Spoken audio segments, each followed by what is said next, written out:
Hello दोस्तों, Radhe Radhe stories में आपका बहुत बहुत स्वागत है।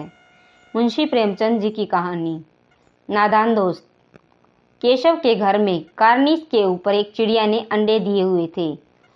केशव और उसकी बहन श्यामा दोनों बड़े ध्यान से चिड़िया को वहां आते जाते देखा करते थे। सवेरे दोनों आंखें मलते कार्निस के सामने पहुंच जाते और चिड़िया दोनों को वहां बैठा पाती। उनको देखने में दोनों को बच्चों को न मालूम क्या मज़ा आता।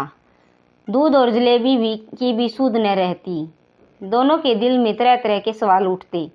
अंडे कितने बड़े होंगे, किस रंग के होंगे, कितने होंगे, क्या खाते होंगे, उनमें बच्चे किस तरह निकले आएंगे, बच्चों पर कैसे निकलेंगे, घोंसला कैसा है। लेकिन इन बातों का जवाब देने वाला कोई नहीं। न अम्मा को घर के काम धंधे से फुर्सत थी, न बाबूजी को पढ़ने लिखने से। दोनों बच्चे आपस में ही सवाल जवाब करके अपने दिल को तसल्ली दे लिया करते थे। श्यामा कहती, क्यों भैया, बच्चे निकलकर फुर से उड़ जाएंगे। केशव विद्वानों जैसे गर्व से कहता, नहीं री पगली, पहले पर निकलेंगे, बगैर परों के बेचारे कैसे उड़ेंगे। श्यामा, बच्चों को क्या खिलाएगी बेचारी। केशव इस पेचीदा सवाल का जवाब न दे सका। इस तरह 3-4 दिन गुजर गए। दोनों बच्चों की जिज्ञासा दिन दिन बढ़ती जाती थी। अंडों को देखने के लिए वह अधीर हो उठते थे। उन्होंने अनुमान लगाया कि अब बच्चे जरूर निकल आए होंगे। बच्चों को के चारों का सवाल अब उसके सामने आ खड़ा हुआ। चिड़िया बेचारी इतना दाना कहाँ पाएगी कि सारे बच्चों का पेट भरे। गरीब बच्चे भूख के मारे चू चू करके मर जाएंगे। इस मुसीबत का अंदाजा करके दोनों घबरा उठे। दोनों ने फैसला किया कि कार्निस पर थोड़ा सा दाना रख दिया जाए। श्यामा खुश होकर बोली, तब तो चिड़िया को चारे के लिए कहीं उड़कर न जाना पड़ेगा। केशव, नहीं, तब क्यों जाएगी। श्यामा, क्यों भैया, बच्चों को धूप न लगती होगी।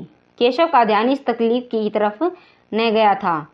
बोला, जरूर तकलीफ होती होगी, बेचारे प्यास के मारे तड़फ रहे होंगे, ऊपर छाया भी तो नहीं है।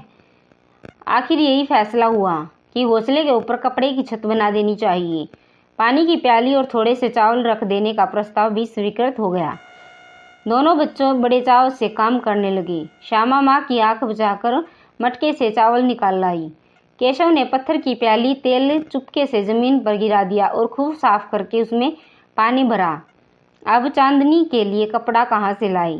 फिर ऊपर बगैर छड़ियों के कपड़ा ठहरेगा कैसे, और छड़ियाँ खड़ी कैसे होंगी।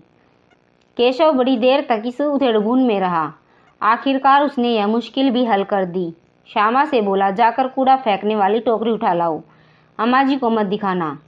श्यामा, वह तो बीच से फटी हुई है, उसमें से धूप न जाएगी। केशव ने झुंझलाकर कहा, तू टोकरी तो ला, मैं उसका सुराख बंद करने की कोई हिम्मत निकालूंगा। श्यामा दौड़कर टोकरी उठा लाई।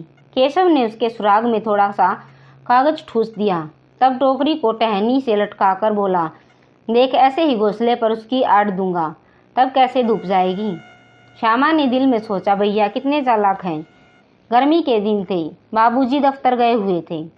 अम्मा दोनों बच्चों को कमरे में सुलाकर खुद सो गई। लेकिन बच्चों की आंखों में आज नींद कहाँ।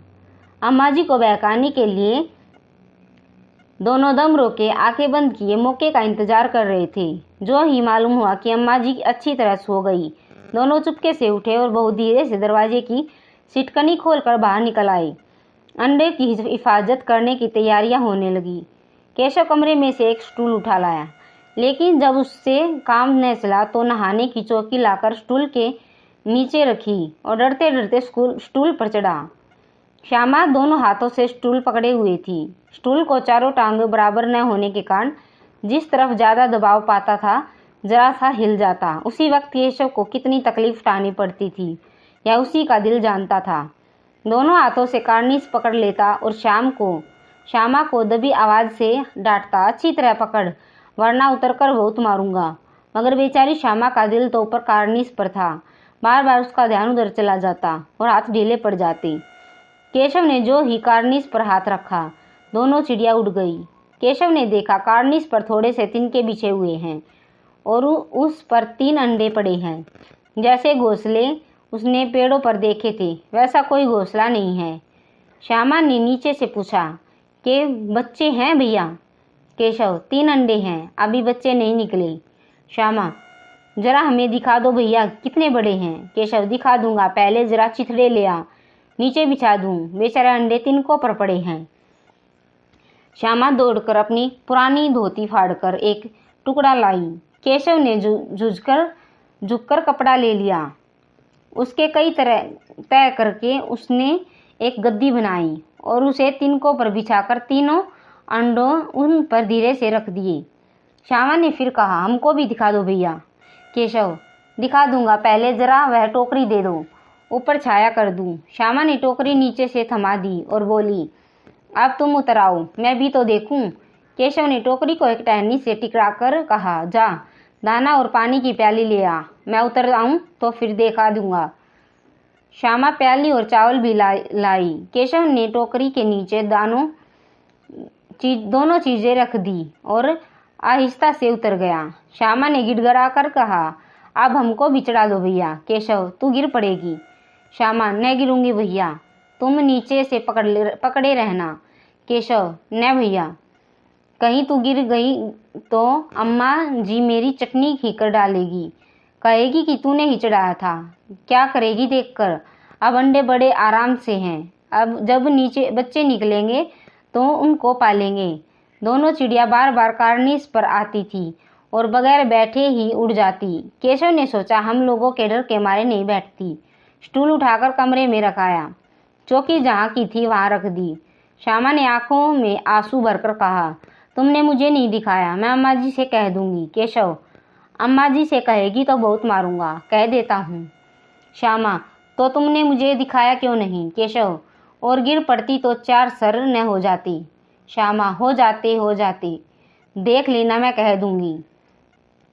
इतने में कोठरी का दरवाजा खुला और माँ ने धूप से आंखें बचाते हुए कहा, तुम दोनों बाहर कब निकल आए। मैंने कहा था ना कि दोपहर को न निकलना। किसने किवाड़ खोला। किवाड़ केशव ने खोला था, लेकिन श्यामा ने माँ से यह बात नहीं कही। उसे डर लगा कि भैया पीट जाएंगे।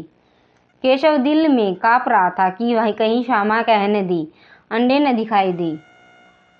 इससे अब उसको श्यामा पर विश्वास न था। श्यामा सिर्फ मोहब्बत के मारे चुप थी, इस कसूर में हिस्सेदार होने की वजह से।